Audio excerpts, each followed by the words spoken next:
Paramashivoham. Om Nityananda Paramashivoham. Om Nityananda Paramashivoham. Om Nityananda Paramashivoham. Om Nityananda Paramashivoham. Om Nityananda Paramashivoham. Om Nityananda Paramashivoham. Om Nityananda Paramashivoham. Om Nityananda Paramashivoham. Om Please relax. Nityananda Paramashivoham. Yes, all of you can slowly, very slowly, please open your eyes. Nityananda Paramashivoham. Om Nityananda Paramashivoham. Today, all of us, for every one of us, we are on the 21st day of Paramashivoham, and very, very soon, we're all going to be receiving the darshan, live darshan of Kalyana Sundaramurti and our beloved Swamiji.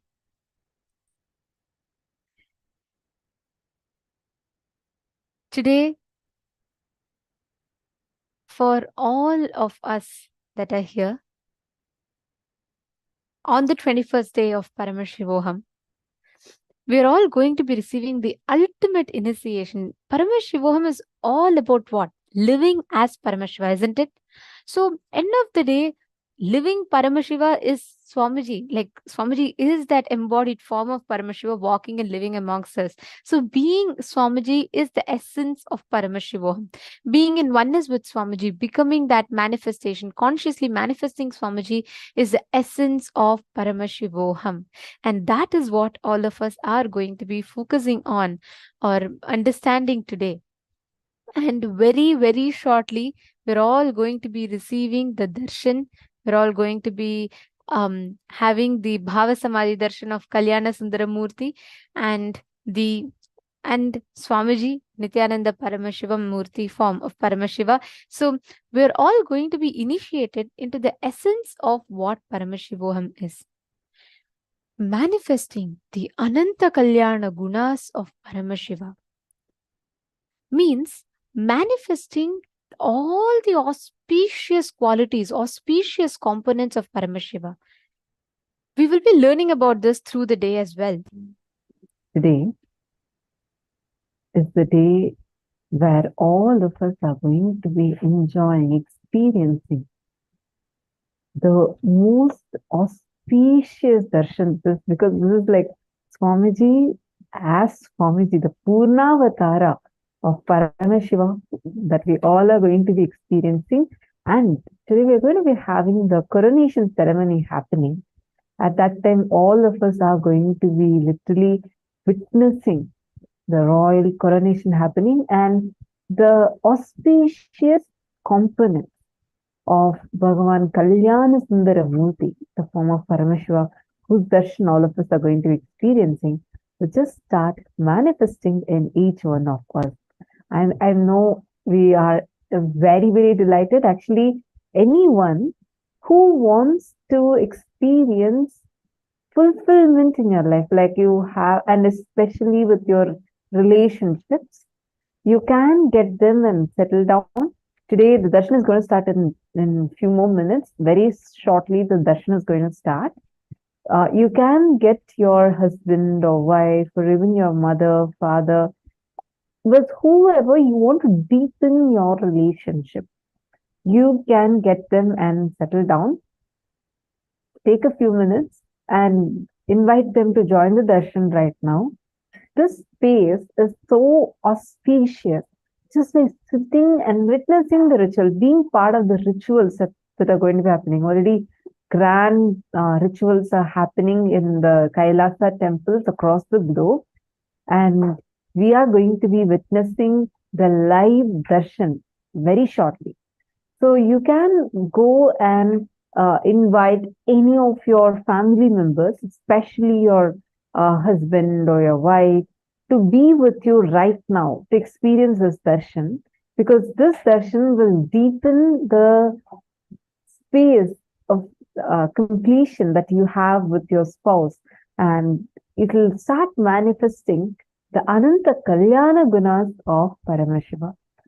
So beautifully, you will start manifesting the auspicious qualities, the eternal qualities of Paramashiva within you.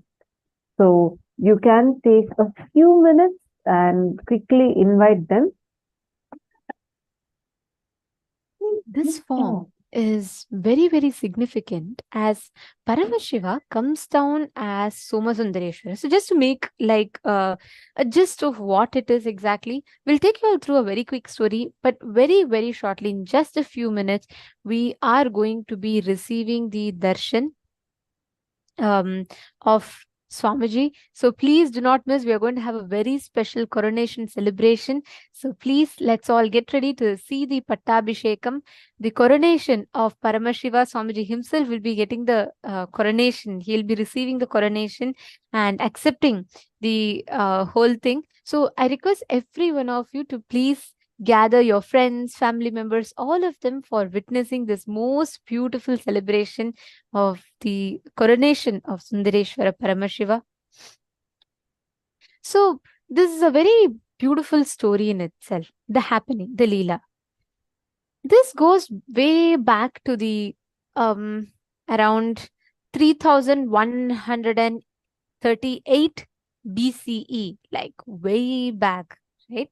And Pandyas were one of the longest ruling dynasty of the modern day history. To this day, the Pandyan civilization was one of the longest ruling civilizations of the not just Hindu history, the entire world history. So Pandyas itself means old, ancient, and it is in this Pandyan dynasty that a great king is born, Malayadwaja Pandyan. And it's a very, very beautiful story. And this goes back to the Sangam literature, which is one of the ancient basis of the modern literature and language, which is the ancient basis of even the Tamil literature, goes back to these Sangam literature time period. And it was in this time that Malayadwaja Pandyan was born. And he goes on to, he even participates in the Mahabharata war in the, in the due time course. He also participates in the Mahabharata war. And even Malayadwaja Pandyan is even a contemporary of Bhagavan Sri Krishna. So it is in that time period. And what happens is to Malayadwaja Pandyan, Malayadwaja Pandyan and Devi Kanchanamala, the couple, are childless for a long period of time. And they pray to Paramashiva and they pray to Devi Parashakti. They perform the Putra Kameshti Yajna. And Devi, pleased with their performance, their Yajna, she herself blesses them and tells she will be born as their own child. This also has another, a little bit of a history to it, that Devi Kanchanamala actually in her previous birth had performed, was a very great devotee of Devi, and she had performed intense penance to receive Devi herself as her child. And so to fulfill that boon, Devi herself appears and blesses the couple, saying she herself will be born as their child And so from the fire, a young 3-year-old girl walks out of the fire. And she walks out with 3 breasts, which is not normal, right? So she comes out, and the Divya Sharira, the Ashariri voice tells that the moment Devi meets her divine consort, her 3rd breast would disappear.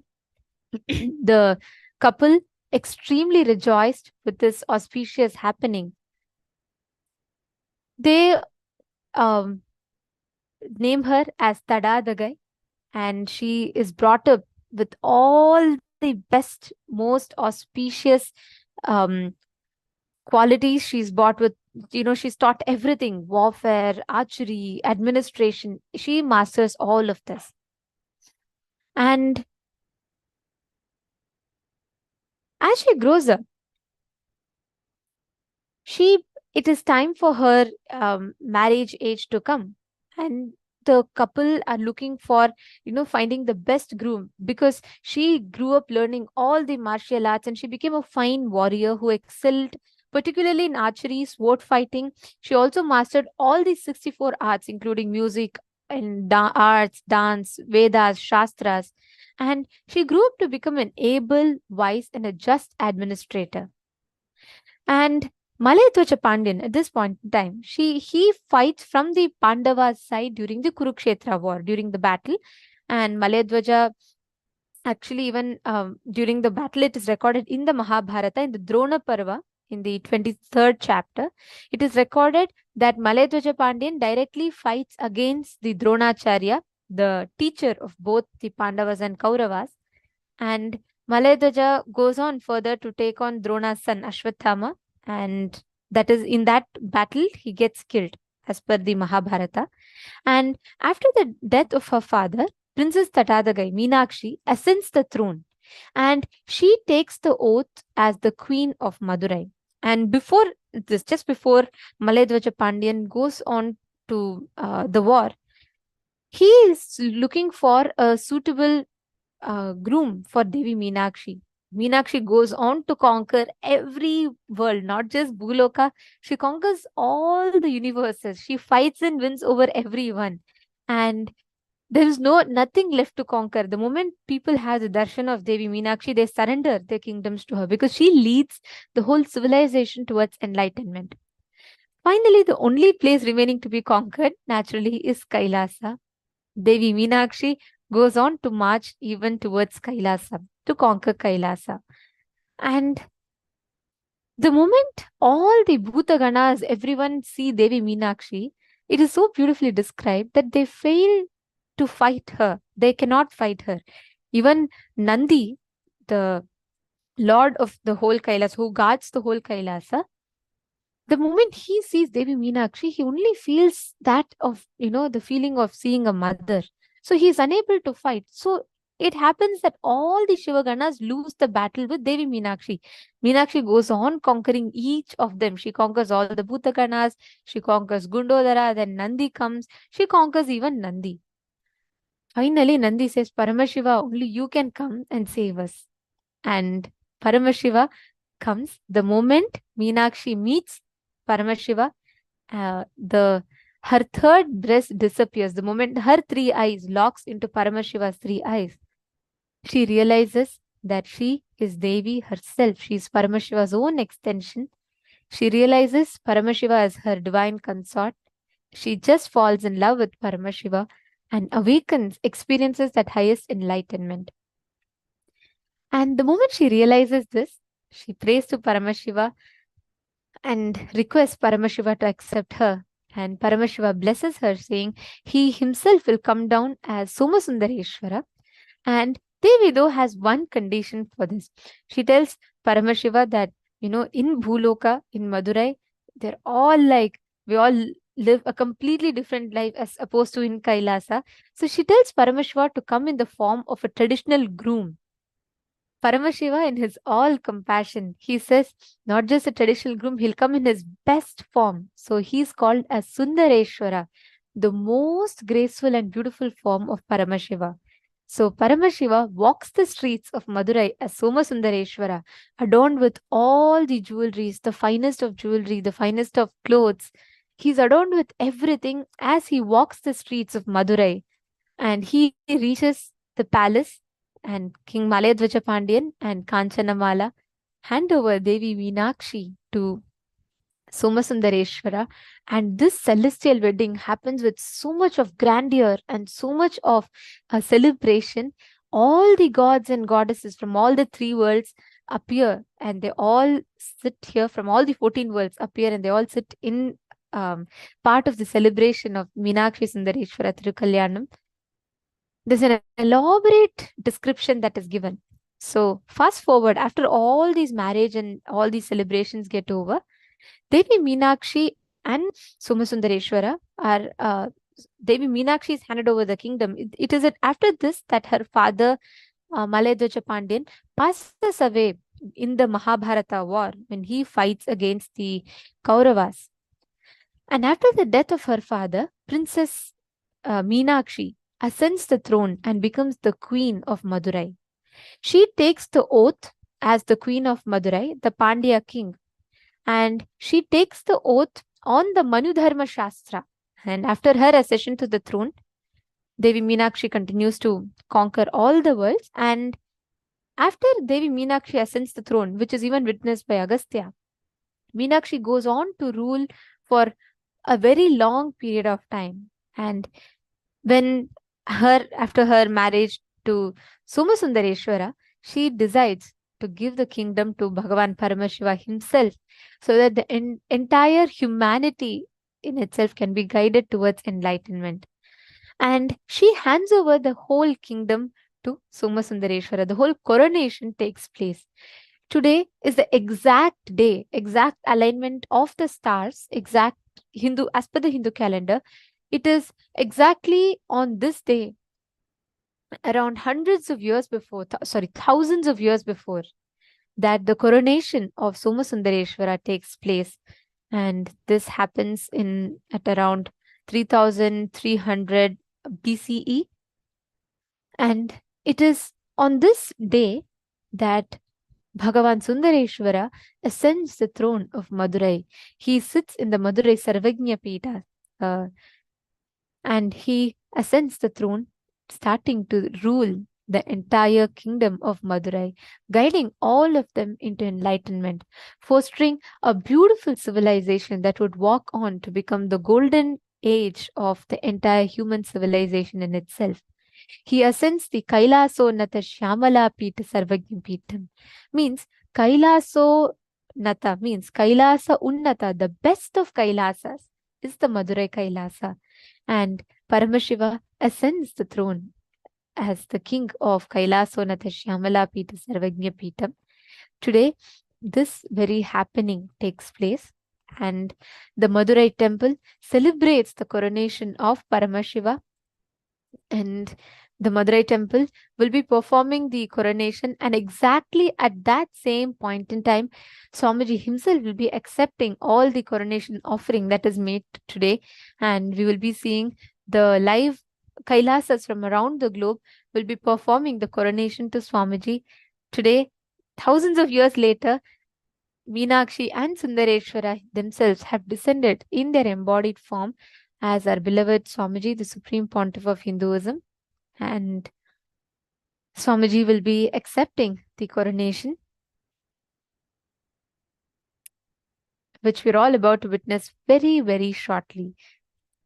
Understand, when we have this darshan today, we are going to be seeing, how many of you here want to manifest all auspiciousness in your life? See, actually, whoever, even if they have attended even one day of this season, or even if they have attended one day of any other previous seasons, just connect with all of them, immediately get them, let them not miss today's darshan.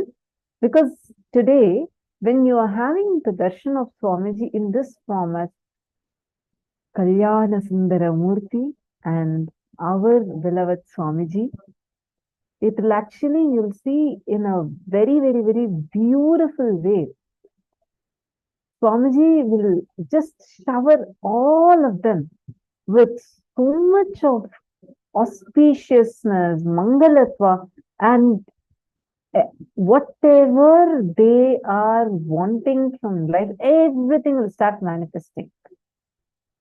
So you can invite all of them immediately. Take a few minutes, and you all can go ahead and invite all your friends, whoever has attended even one day of the program. Go ahead and give them an invite. I see more and more participants joining. Actually, some participants do not know that the darshan is starting now. So take a few minutes. We request everyone to immediately go ahead and invite all your friends. If you just look around, if you do not find your friends over here, take a moment and invite them. Ma'am Mohini Lata is saying, Ma, today I want to do full day program. Wonderful. Yes, welcome. We are going to be having the full day program. Right now, can I request all the participants to kindly acknowledge? If you can take a quick few minutes and go ahead and invite the people, the participants that are not here with us today. See, one very important thing is the Nayana Diksha that happens during this time. See, this is not just Swamiji coming with that. See, Swamiji radiating this and blessing all of us is one. On the other hand, we are going to be having the cosmic alignment, and the Madurai temple will also be celebrating this festival. So it's a very, very, very grand happening. I request all of you to take a quick few minutes, invite everyone and let them not miss today. Okay, I already see some of you calling. Great. Now it's time we all get ready for the darshan.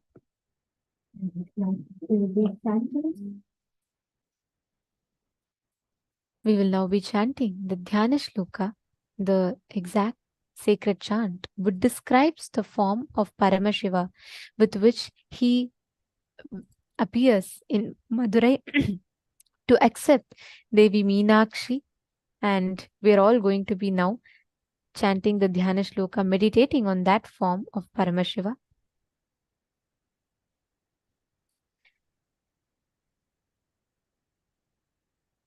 Please sit straight with your head, neck and spine in a straight line.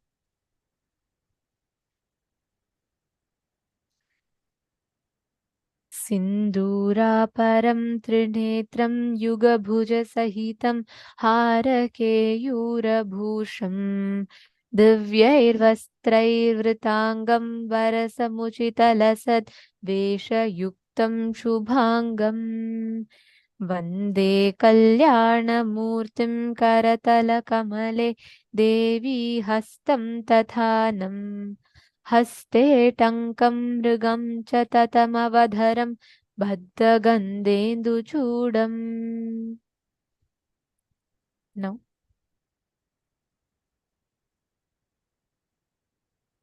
let us all get ready to receive the darshan. Please chant the Mahavakya. Let us get ready to receive, witness the cosmic celebration of Meenakshi Sundareshwara Tirukalyanam. Please sit straight with your head, neck and spine in a straight line. Chant the Mahavakya. Om Nityananda Paramashivoham. Chant the Mahavakya. Paramashivoham.